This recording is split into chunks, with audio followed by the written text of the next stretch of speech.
Well, I was on a call at noon today with the Senate Help Committee, Therese Murray and her staff, and they said, we're in the midst of writing some new legislation to encourage better data flows and better quality measurement, and we need you to tell us exactly what should be in that legislation. Because you know what we need is just, if we had more standards, then all of this dream will be a reality. Data will be liquid, everything will flow. And I sighed.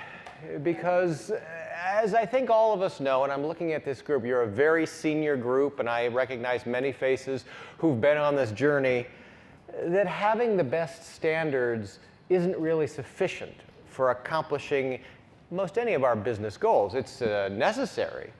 But I want to reflect back, and some of you have probably heard this story, on how the shipping industry figured this out. I know it's a slide that's hard to read. But in 1937, Malcolm McLean was a trucker.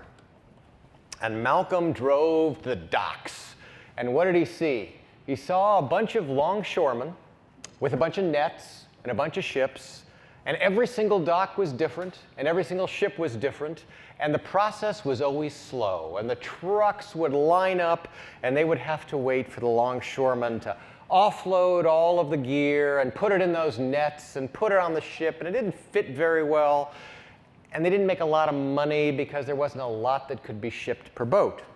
So he said, I know what I'm going to do is I'm going to standardize the shipping container. We're going to make the same shipping container for every truck and for every shipment, and that's great. So in the 30s to 50s, he invented the shipping container. But guess what? There was no boat that could move a standardized shipping container. So what did he do? In 1956, he built a boat. And that boat was perfectly optimized to fit a standard shipping container. But there was a problem. There was no dock that could lift a shipping container onto the boat. Right? So what did he have to do? He had to design a crane that would lift a shipping container from a truck and put it on a custom boat. And then if you look at this timeline, you'll see now we move 700 million of these containers in standardized boats with standardized cranes in every single port on the planet Earth. But it was a journey, right? It wasn't just a standard for a box. It was fundamentally changing the ecosystem. And so I was asked today by NCQA to reflect on, just at a high level, some of the themes of this conference. And with this slide, what I hope you'll take away as you guys work for the next 2 days, it isn't just sufficient to come up with, oh, this FIRE R4 extension or this new way of securing or consenting patients. It's really thinking end to end about the workflow and the ecosystem and all the pieces and parts, many of which are human, if we're going to get quality metrics recorded with greater fidelity and used for more purposes. And similarly, be careful as you think through those for the next couple of days. How many of you are clinicians? Okay, so clinicians. You know what we're going to have here? Let me pick on a clinician here. We're going to give you more data entry. It'll be great. Because you see, we're going to have the shipping containers, and it's going to take the data you enter, it's going to ship them to quality registries, and we're going to have decision support and cloud-hosted this and API that and mobile apps. If we create more burden on our clinicians as we go through this journey of improving the way we measure and affect quality, we're going to have even more burnout than we have today. And all the clinicians, 50% of clinicians in America today want to quit because the burden is so critical. Many of you are probably aware of how we got to this situation. Again, quality measures, very, very important, critical for value-based purchasing. But for those who are in the Health Information Technology Standards Panel and the Health Information Technology Standards Committee, Gary Dickinson in the back there, I think you were in every one of those meetings and hearings that we did. He knows what happened, is that we brought stakeholder after stakeholder into government meetings, and we asked, well, what do you think we should do to improve quality? And the FDA said, oh, a universal device identifier entered by every clinician at every visit will help us improve the tracking of implantables. And we said, good. And then CDC said syndromic surveillance, and we better track all the signs and symptoms that show us somebody has H1N1, SARS, or Ebola. And we said, good. And then CMS said, and we need 20 different process measures with numerators and denominators, each of which have 5 exclusionary criteria. And we said, great. And by the end of all the hearings, because Gary, you were there when we put all this together, we had 140 required data elements for every clinician to enter at every visit so we could measure quality effectively. And you have 11 minutes to see the patient, make eye contact, be empathetic, and never commit malpractice, right? It's not possible. So let's start to reflect on some of the things I've seen throughout the world and how we might rethink the way we evaluate quality. And Chuck, I'm going to do something really dangerous, which is we're right after lunch. It's a warm day in Boston. Okay, we're going to start with PID segments. Ooh, isn't that exciting? There is a reason I'm going to show you these 3 slides, because I hope to spark your imagination for the work groups you'll be involved in. So remember when Wes Rischel and the gang created HL7v2, they did it for a specific purpose. And that was to plumb disparate vendor systems so that you could get orders flowing automatically, results flowing automatically. And they came up with a very regimented structure that had a very few data elements in it. It had your demographics. It may have certain things like numeric results or order types, things that we would need to register the patient or get reimbursed. But it was not very extensible. Well, I mean, Chuck, maybe I should tell them about the Z segment. Yeah, okay, fine. For those HL7 people, you know, the Z segment is do whatever the hell you want segment, right? It's totally not standard and completely uninteroperable, and don't even go there. So the limitation for HL7v2, which still has many purposes, is if you're going to measure quality in novel ways, we were talking about Fitbit data, right? You're not going to put your Fitbit data in HL7v2. So what did we need? We needed an extensible standard. And so then we moved to CCDA. And you know, for those of you who are involved in the standards wars of the 1990s, sounds like a Netflix series. It was my XML is better than your XML. And you know, then we did the CCR and the CCD and the CCDA and all the rest. But the end result is we ended up with a standard that was flexible enough so that when novel use cases arose, you with standards could extend the number of data elements. So if we came up with novel ways to measure quality, we would represent it in XML. It would be relatively straightforward to implement. But here was the problem. For those who have lived this joy of XML implementation, you know it's very easy to generate XML and extraordinarily difficult to parse it. And what do I mean? So again, for anybody who was in the Health Information Technology Standards panel or committee, you probably remember the word optionality, which is, well, you could do it this way or you could do it that way. You could add this or you could add that. Well, every single time you offer an option, for the vendors who implement, it's not an or, it's an and. You have to presume every possible variation will be used.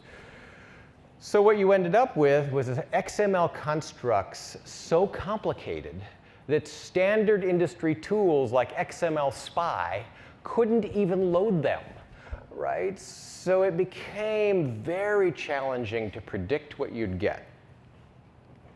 And so Steve Posnack, who many of you are aware works at ONC, kept quoting Postel's law.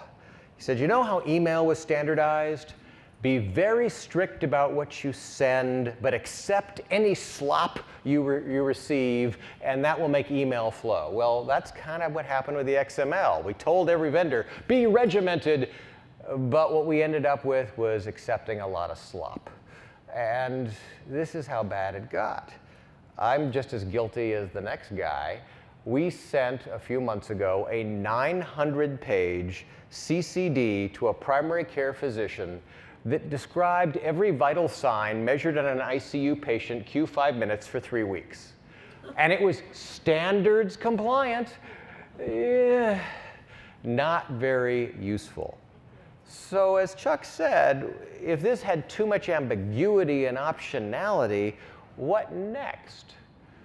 Well then, as you'll spend the next 2 days on, working on fire and fire variants and what fire might do for you, the reason that fire is interesting is it doesn't require a PhD in informatics to implement an application using this stuff. If I told you, you're a 26-year-old and you have no medical training, but if you give me this piece of data, I'm going to give you these 5 pieces of data. Not 4, not 6. It'll always be 5. Well, then you can figure out how an app would consume that, and you could create something innovative. And so this is why this revolution of using APIs and Fire for patients, for providers, for pharma, for payers seems like a reasonable direction. Now, it doesn't solve all use cases. There's still huge amounts of work to do, but it gives us potential. And in these use cases I'm going to talk through in the next couple of minutes, just think about if we have a standards-based API to get and put data, how might we reflect how quality could be measured and improved? Okay, anybody spent time in a Shanghai waiting room? Okay, there's got to be a couple people from Shanghai here.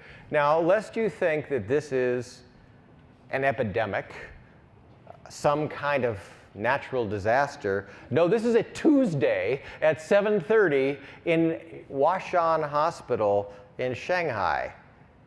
Here's the challenge. In China, there is very little primary care, so the patients are asked to self-triage. You woke up, and here I'll give you an example for anyone who's sitting here.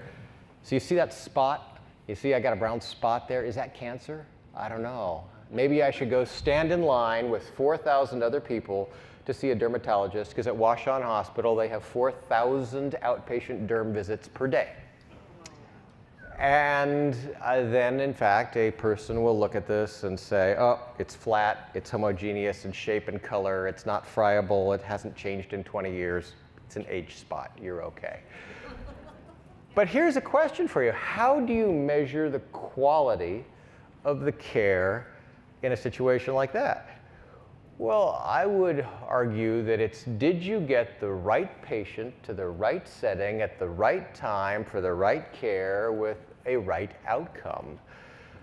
And so what's happening in China is they're starting to put together machine learning-based large data sets that will help patients navigate the system to get the right care. That is, if you woke up and you had such a lesion, either you could describe the signs and symptoms and potentially be told, oh, it's probably not that bad. It doesn't need to be this morning and 4,000 people in a waiting room. You could probably do this over a few weeks and be fine. Or use of image processing systems that we're seeing now being developed by Google and Amazon and others that could actually say, oh, I've looked at 1 million spots like this, and this is probably not a serious situation. See a doctor eventually, but it's not emergent. And so quality, therefore, would be not necessarily a process measure, but more of a right care, right setting, right cost measure. And might that be a way, as NCQA, of course, leads the world as a convener, in thinking about, did the patient get the care they were supposed to when they were supposed to? That would be an interesting quality measure. Now let's talk about another case, and that's northern India. People spend time in India? There's got to be a couple of people from India here. Okay. So you know the great thing about India is that patients own their medical data, right? They carry all their lifetime medical data with them, including their images, often in a plastic bag. The only problem is that the standards used to record that data, I've actually shown you, that's a medical record that a patient gave me and said I could share, no consent issues, don't worry. Very hard to interoperate with that. The challenge that you have from a quality perspective in India is there are 1.3 billion people and 600,000 clinicians. And very often in rural areas, it's impossible to access the clinician you might need for care. And so here's an interesting couple of ideas to improve and measure quality there. We start with this case on the left. So I'm running a TB clinic in Bihar, which is in northern India near Nepal on the Ganges. And a 25-year-old woman who gave birth 6 months ago, Pooja Kumari, again consented for me to talk about this, developed abdominal pain that was intractable, and she saw doctor after doctor who did a lot of things you would think reasonable from a process perspective. Took blood cultures, gave antibiotics, hydrated, all the rest, and she got no relief from any of her symptoms. So we saw her as a team, and it turns out she had abdominal tuberculosis. Now, not something that any of us as clinicians in the US have probably seen unless you've been traveling outside of the US and running clinics there. And in her case, the quality issue was that she had good doctors with good processes trying their best, spending her entire life savings and having a lousy outcome.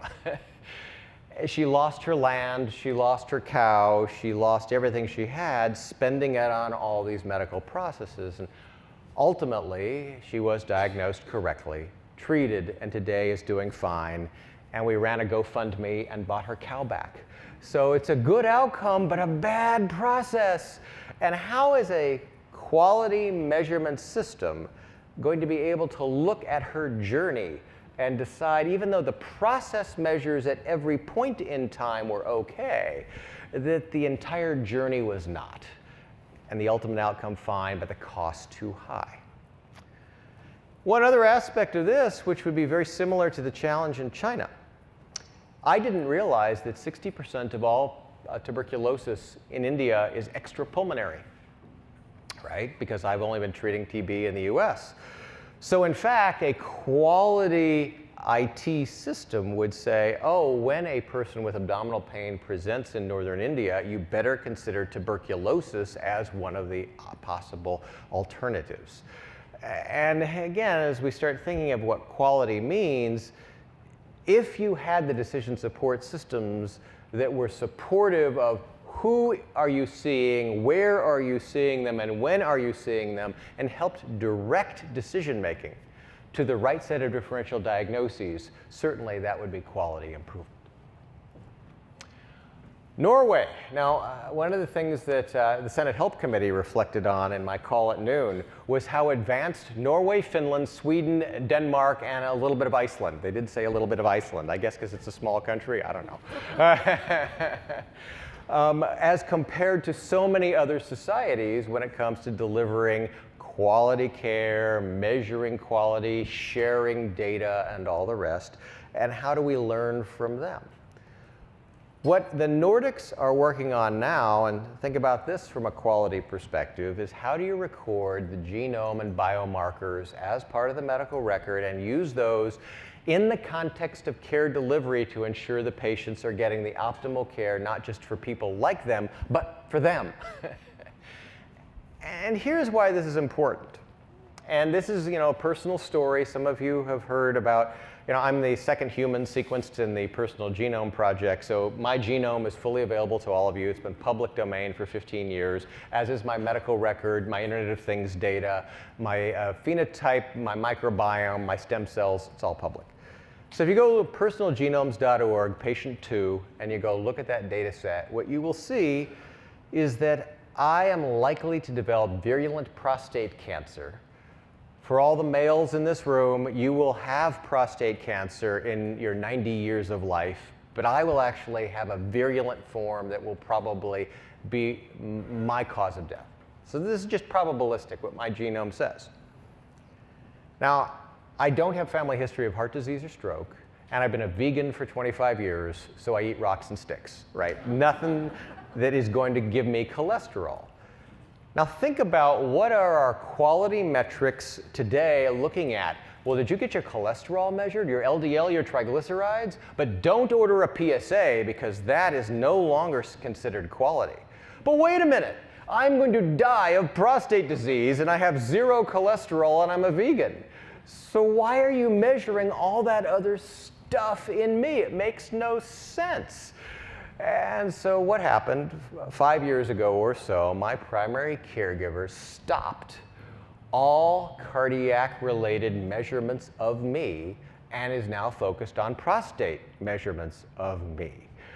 And to me, when you think of quality, right, you have to overlay care plans and guidelines and best practices with the who is the patient and what are their risks, what are their probabilities of disease, be it the genome, their exposome, their environment, et cetera. And that's what the Nordics are starting to noodle through.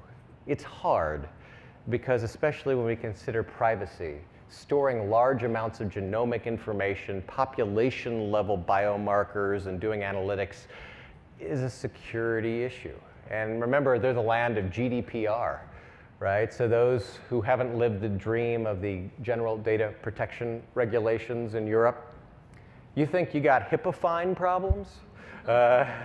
GDPR's penalty is 4% of your worldwide revenue per privacy breach.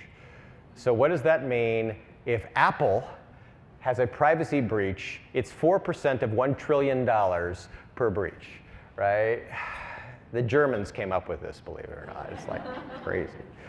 So I tell you all that because as we're going to be sharing more data with more people for more purposes in the interest of pursuing quality, we have to do so while thinking about security and privacy. So again, hard problems for the next 2 days. Okay, I show you this picture. So tonight, I'm flying to the UK. Tomorrow I'll be teaching the NHS Digital Health Academy. This is Dudley the bull. He is from Scotland. And Dudley, I tell you about him. I happen to run an organic and animal sanctuary farm in Sherborne, because Scotland has got some interesting ideas. Problem with quality is that it's interesting to look at just me. That's fine. Here's my data. But how do you compare my lifetime experience as I go from doctor to doctor, hospital to hospital, EHR to EHR? You're going to at some point have to aggregate my data to understand my entire quality picture. So what has Scotland done? Scotland's only got 5 million people, and 5 million people is the population of eastern Massachusetts. You know, you can do anything, right? And so they've created a single database, one, that has the longitudinal health experience of each citizen in it that can be used for emergent care to make sure the right meds are being given at the right time to the right patient with the right laboratory values and other contexts considered. So as you also start thinking about this, FHIR, that's all good, and personalized medicine, precision medicine, all good, but what are we going to do to create data aggregations so we can look at a more of a longitudinal experience of quality? Does there need to be more registries? Does there need to be a nationwide aggregation of data for a particular purpose? There's a lot of thinking being done about this. Unfortunately, the Biden Cancer Initiative closed down yesterday. I don't know if you saw that. And it was a conflict of interest issue. They said, you know, if you're running for president, you probably shouldn't be doing this stuff on the side. I mean, who would have thought? But the cancer moonshot continues, and one of the aspects of the cancer moonshot is taking all the cancer data that we gather about every patient across the longitudinal experience, codifying it and aggregating it for analytics. And that's the sort of thinking you might want to consider, is where are we going to aggregate? What are we going to aggregate? Do we need to expand the FHIR standard for certain domains like cancer? And the Cancer Moonshot is working on something called MCODE, the Minimal Clinical Oncology Data Set for Exchange as a FHIR R4 extension. Now let me just, one quick thing about Australia. Australia, of course, is where our friend Graham Grieve is from, and here we're talking about FHIR and all the great things that are happening in the world, and they're happening most everywhere except the place that it was invented. Because the Australian government has decided to use a bold standard for interoperability called PDF. Yeah. And you can get a single PDF for every encounter that you have with every clinician that you have. Try measuring quality from a PDF. So I tell you this because as you think about the tools in your toolbox, good standards, good policy, good workflow, those are important. But there's one you should also think about, and that is public embarrassment. So Graham and I, as well as some other folks, were in Sydney with the health minister, sort of their Alex Azar equivalent, and that person stood on stage and announced the bold plan to double the number of fax machines in Australia by 2022. And all of us stood on stage and said, PDF and fax, are you out of your mind? And the next day, the sort of Australian New York Times equivalent published basically the story that says, Australia's a digital dinosaur and needs a reboot. So keep this in your quiver, right? As you look at all the things you want to change, call out the things we are doing wrong, the bad behaviors, the misassumptions that we have, because now Australia is moving now in a much more digital direction than previously. But there are challenges. And so right before I came on stage, we were talking about, you're wearing a Fitbit, I'm wearing, this is an engineering sample of a Withings continuous ECG monitor. It will be out in the market soon. What are we going to do with all this data? You said, oh, it's going to be put in HEDIS. Okay, well, let's imagine we took a walk together and your device says you walked 1,000, my device says I walked 2,000, my phone says I walked 3,000. What are we going to do with that, right? What's the precision and accuracy? What's the provenance of the data we're collecting from these wearables and home devices? And how are you going to incorporate that into a measure? I think no one knows.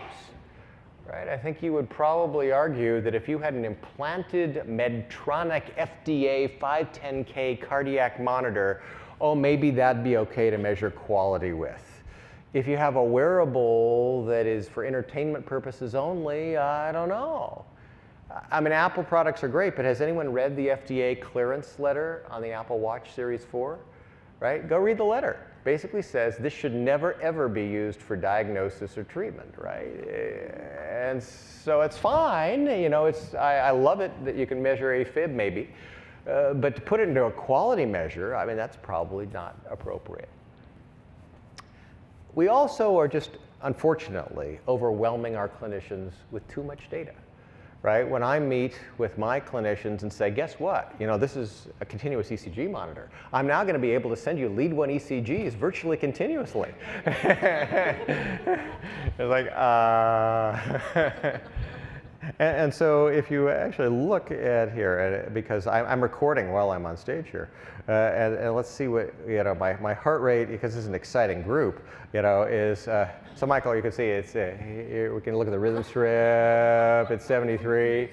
Yeah, they're P waves, it's all okay. So I don't think any of us know quite what we're going to do with some of these bold and novel sources of data and how we're going to incorporate them in quality measures. But why is actually this relevant? So I have an SVT. It turns out that on occasion my heart rate goes from 45 to 170. And so the fact that I can now capture with a wearable onto my phone a rhythm strip of 30 seconds duration that shows you my arrhythmia, do it anywhere in the world at almost zero cost, oh, well, that actually could be useful. And by the way, no clinician has been able to capture my arrhythmia because it's so rare, but my watch did. So there's potential, we just have to think through it. And then security and privacy, as we talked about, is we're all wearing these things that are now digitally connected from our bodies to the internet. I mean, I've been a CIO for almost 30 years, and I know that the internet is a swamp of malfeasance and thieves, right? I know, we'll put it all on Facebook, it'll be safe. Right? And so figuring out how we're going to secure this environment of all these newly connected devices is going to be a continuing challenge. So think about that in your deliberations. And what are some of the things that you should also incorporate? And for all that I joke about some of these Internet of Things devices, and think about it. So in my home, I have a blood pressure cuff, I have an ECG device, I have a thermometer, I have a bathroom scale. In the not distant future, you're going to have to imagine home telemetry for some simple diagnostic testing. You'll be doing a urinalysis at home with a digital device that's interpreted on your phone. I mean, these are products that are coming into the marketplace now. So we do need to think about new telemetry and incorporate them into measurement. And hey, here's just a quick example for you. And this, it's not exactly a formal quality measure, but my father had multiple sclerosis for 23 years, passed away 5 years ago, and his metric for his success of treatment would be mobility, right? So if I could say, it's not whether he had 1,000 steps or 2,000 steps or 3,000 steps, it's the fact that today was a mobile day, right? Okay, well that for MS patients might actually be an interesting thing to track. I was asked by the Senate Health Committee about, what's the role of AI and machine learning? Will all our quality measures just be magically solved because we'll put machine learning on the problem? And the answer is, of course. And so sure, there actually are good applications of machine learning that aren't replacing your doctor. It's not doing diagnosis and treatment, but it is helping look at variance. Right? How do you vary from patients like you, and is there something we might want to pay attention to? So sure, as an analytic technique, we probably do want to incorporate that. I think the problem for NCQA, and this is what I told the Senate Health Committee, is that machine learning is a black box, right? So we can take thousands of inputs and look at an output, but we don't know why we're getting that output exactly. So be careful what use cases you apply it to, and identifying variance, that's all okay, but it isn't actually quite an analytic type tool. So use standard analysis or logistic regression or other techniques as is appropriate if you need to understand causality. More and more apps are certainly becoming available to all of us as patients and providers and payers, but there are caveats. My colleague John Torres, who runs the Center for Digital Psychiatry at Beth Israel Deaconess, downloaded every single behavioral health app on the App Store, every one of them. And then he read the end user license agreements on every one of them. And do you know that 80% of the behavioral health apps on the App Store today share your behavioral health data with a third party? Right? Like, I didn't know that. Well, how many of us read an end user license agreement this morning? It's like, approve, approve, next, next, right? And so as we think about this emerging app economy, again, novel sources of functionality and data, but a lot of caveats. And I think I worry a little with the NPRM from CMS and ONC that says APIs are great, which they are, and that any health system that gets a knock on the door from an app has to let it in. Well, I don't know. I mean, I want the patients to have the data, don't get me wrong. But what if this is an app written by two guys in a garage who's now selling the data, to some third party? I think we may want to credential an app, maybe even give it a good housekeeping seal or something of that nature. It is certainly true that APIs are becoming more ubiquitous, and Epic, Cerner, Meditech, Athena, eClinicalWorks, the gang, they're all putting these APIs into their products. But it's early, and the APIs may not necessarily have, from a quality perspective, all the data elements you need or all the process timestamps you might want, and they're mostly all read-only. So we have to think, too, as you noodle through the next 2 days, where do you need richer data sets? Where do you need more real-time process understanding? And maybe where do you need write-back capabilities so that you can actually put data back into the patient's record? Because those are still some gaps. Now, one of the things I did tell the Senate Health Committee is that for all the great technology and policy, unless there's an urgency to use it, no one will. And for those of you who lived through the George W. Bush administration standards making activities, we did some great standards that weren't adopted because there was no urgency to do so. And the meaningful use era really came to be because of a market failure. And there's nothing like offering a stimulus and then a penalty to get people to actually use this stuff. So the Senate Help Committee did ask me, should we put in a penalty? Because no stimulus, but penalty, and I said no, but alignment of incentives so that people adopt whatever novel technologies and new data gathering systems we want certainly would be good. So some closing thoughts, and I want to take some questions. I think when you look at FIRE and the HL7 organization's attempt to create much more data liquidity for more purposes, and you look at the apps, and you look at the wearables, there is an amazing potential for us to do really novel things to measure and improve quality in 2019 and 2020.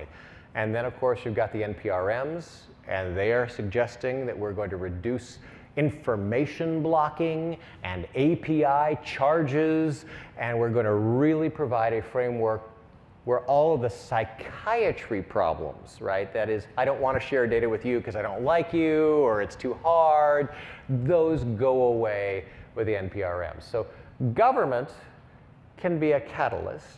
Governments can help reduce some barriers, but it's still going to be up to the private sector, NGOs, foundations to do the creative things as we've been talking about. I think on the consumer side, we're seeing such an explosion of products. I mean, it's pretty exciting. This product that I'm wearing, again, I'm not advertising any product, but it's going to be under $100 when it hits the market. Michael, imagine this. Continuous ECG sensor that you can buy at Amazon for under $100. 10 years ago, would you have thought that would be even possible, right? So the consumer sector is doing some interesting things. And so I do want to put in the plug for NCQA, and that all of these possibilities are endless, and without a convener and a guiding coalition to figure out what we're going to do and when we're going to do it, we won't get to where we want to be. I guess it was that famous philosopher, Yogi Berra, who told us, if you don't know where you're going, you're likely going to get there. So with that, I want to thank you. I want to open up for some questions, and then I'm off to Dublin. Thank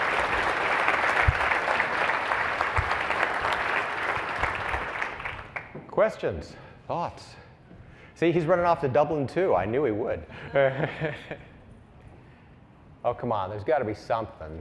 Obamacare, Halahmka, what really happened behind the scenes in all those meetings? Nothing? Oh my God. Ah, yes. Just trying to help a friend out here. So I've been listening to... Oh, my name's Larry Scharf from Vermont. And so I've been in the industry for a while. And I've heard a lot of enthusiasm over all these years for emerging technology, et cetera. But I always want to hear about kind of a look back as to what has actually succeeded. So instead of looking at the potential for what is coming, I'm curious, what do you see as wins that have already happened with digital quality data? And not necessarily resting on laurels, but thinking about where there's been good success that should be looked at as a foundation for further improvement. Sure. So that's a very good question, which is, where are the successes that we can point out in the journey thus far? So first, just a general comment, and that is my daughter is 26. My daughter, in her adult life, will not experience paper-based medicine and will see clinicians whose quality is measured digitally, and her care coordination, access to care, transparency to care through open notes and the ability to look at her record is far better than it ever was for me. My grandmother was killed by a medical error, right? And why? I mean, again, it's sort of just happened 20 years ago that you saw Dr. A, and Dr. A wrote paper-based prescriptions in a paper record, and then you saw Dr. B, who had absolutely no potential for ever seeing the work of Dr. A because it was in a filing cabinet 20 miles away, and she had drug-drug interactions that piled up, ultimately caused her to become hypotensive and stroke. So, have we solved every one of these problems so far? No, but is the trajectory we are on of digitizing the healthcare system, moving more data, building patient transparency to that data, and building metrics far better than it has been in my lifetime? I think the answer is probably yes. Now, let me be very balanced in the answer, which is yesterday I was asked to find in the literature all the papers that showed that digital interventions have wildly reduced cost. And do you know, I spent last night looking, and although I'm sure there are point solutions and individual case studies, the literature written by people we trust, like David Bates, basically says it's too early to have documented widespread cost reductions due to digital health. So yeah, we want to be a little careful about overpromising. But let me give you one weird personal example. So you guys may know that I do 900 telemedicine consultations a year. I am the nation's expert on poisonous mushrooms and plants. It's very strange. 3,500 species of mushrooms. I can identify them microscopically and microscopically. I have prevented 900 toddlers from receiving activated charcoal. Now, again, you know, is the fact that you can use telemedicine, digital technology to reach the right expert at the right time, at the right cost, in the right setting, and therefore you avoid morbidity, well, that's probably a good thing, right? So I think each of us, in reviewing our progress on this journey so far, can find some benefits like that. I still think we aren't quite where we need to be. And quick thought on where we need to be, you know, I know this is still getting a little speculative about what might be, but I use this example of this little spot. And what if the way that I was interacting with my doctor, not 6 years from now, but 6 quarters from now, was I pulled out my phone, I took a photograph of it, an app suggested the likelihood that it was cancer, it showed me the doctors in my area that would be appropriate to evaluate that, I was able to book an appointment using my phone and be seen in an appropriate amount of time, and it would reduce my worry, it would reduce the cost of care, it would close the loop. All these things are apps being written now. Right? So this isn't science fiction or speculation, it's soon. So good trajectory, imperfect position, but we're getting better. Other questions? Hi. Yes. Hi, this is Dave Foster from HealthWise. You talked about genetic sequencing, getting biometrics from devices. HealthWise, trying to help people make better health decisions. Yeah. We try to get what's in people's thoughts, their feelings. How do we get that information back to clinicians to really help them make sure they're getting the right care to people in a quality way that doesn't burden them, because we're concerned with that. Right. So you raise a very interesting question. So we are getting tools like HealthWise or Buoy or Ada or Babylon or these sorts of things that are helping patients and their families navigate the healthcare system and help take a set of previews of their signs and symptoms and experiences before they see a clinician. So how might that close the loop? And again, I want to be very careful about sounding like I'm endorsing any company or service, but I'm in Israel a fair amount, and you know, it's the innovation nation, so you got to look at what they're up to. A wonderful researcher, 35-year-old woman, Dr. Kira Rudinsky, has created a company called Diagnostic Robotics. It's not diagnosis nor robotics, but it's a cool name. And what is the idea? You take the history from the patient using a phone app that's very simple and transmit that in a structured fashion inside Epic. So by the time the doctor sees them and opens the note, it is already written for them with the complete history and all of their concerns, so those can be addressed.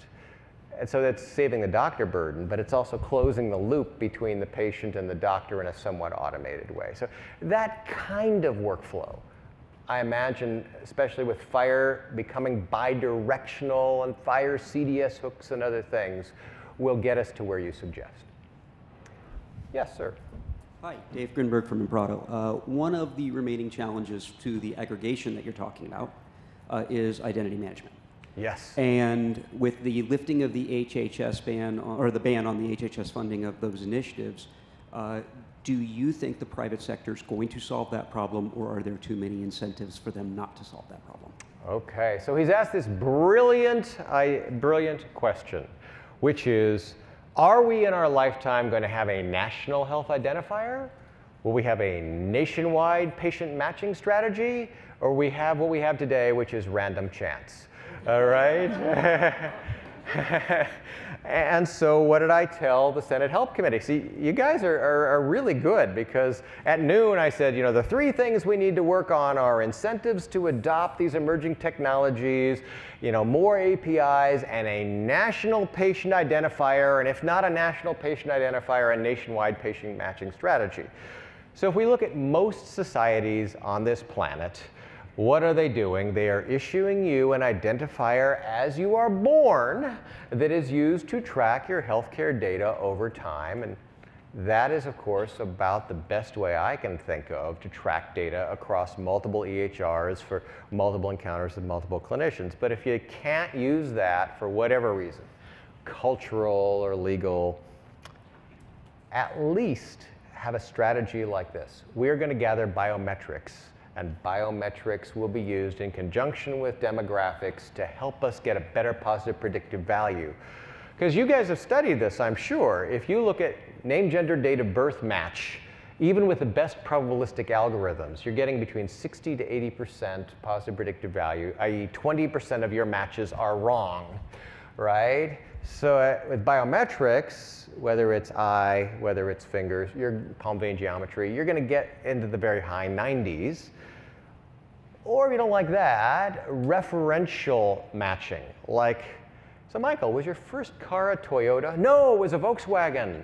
Not one of those diesel ones. Okay, wrong Michael Barr. I see, I have to look for the Michael Barr who has a DMV record that included a Volkswagen. Okay, right? And I say that because it's not healthcare data and it's not demographics. It's publicly available data in vehicle registration databases, property ownership, you know, all these other things that would help me refine the match. That's an example of a strategy. So I'm seeing lots of entrepreneurial companies do these kinds of things, biometrics, referential matching, and maybe in our lifetime we'll at least articulate a strategy that everyone will use at every encounter, because right now it's anyone's best guess if you're going to get a correct match. I have hope with the new policy refinements that allow HHS to discuss and convene such things that we are going to get there. Well, with that, I must run to the airport, so thank you so much. You guys have a great conference.